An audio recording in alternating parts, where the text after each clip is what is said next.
اسی طرح حضرت ابو ہریرہ رضی اللہ تعالی عنہ سے روایت ہے کہ جناب رسول اللہ صلی اللہ علیہ وآلہ وسلم نے ارشاد فرمایا، جن دنوں میں اللہ تعالیٰ کی عبادت کی جاتی ہے ان میں سے کوئی دن ذی الحج کے 10 دنوں سے زیادہ پسندیدہ نہیں، اور ان میں سے ہر دن کا روزہ رکھنا 1 سال کے روزوں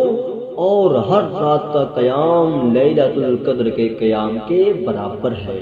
تو دوستو، یہ ذی الحج کے جو پہلے 10 ایام ہیں جو بہت ہی فضیلت والے ہیں، اور اللہ تبارک و تعالیٰ نے ان کی فضیلت کے بارے میں ارشاد فرمایا، والفجر ولیال عشر، قسم ہے مجھے صبحوں کی، ولیال عشر، اور 10 راتوں کی، اور ان 10 راتوں سے مراد یہ ذی الحج کی جو پہلی 10 راتیں ہیں وہ ہیں۔ اور اسی طرح حضرت عبداللہ بن عباس رضی اللہ تعالی عنہ سے روایت ہے کہ جناب نبی اکرم صلی اللہ علیہ وآلہ وسلم نے ارشاد فرمایا، اللہ تعالیٰ کے نزدیک ان 10 دنوں کے مقابلے میں کسی دن کا عمل زیادہ محبوب نہیں۔ تو صحابہ کرام رضی اللہ تعالی عنہم نے عرض کی، یا رسول اللہ صلی اللہ علیہ وسلم،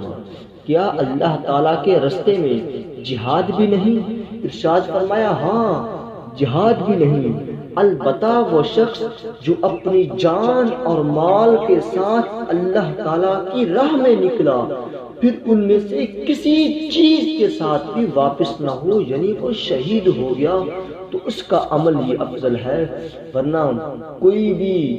عبادت والے جو ایام ہیں وہ ان 10 دنوں سے افضل نہیں ہے۔ اور دوستو، آخر میں آپ کو یہ بات بتلانا چاہتا ہوں کہ ان 10 دنوں میں کوئی شخص بھی اپنے بال نہ کٹوائے اور نہ ہی اپنے ناخن تراشے۔ کیوں؟ کیونکہ اللہ تبارک و تعالیٰ اپنے بندوں کو آزماتا ہے کہ یہ بندے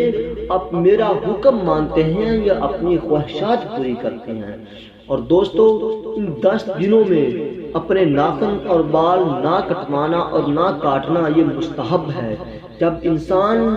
عید الاضحیٰ کی نماز ادا کر لیتا ہے، اس کے بعد یہ کام کرنا یہ فضیلت ہے،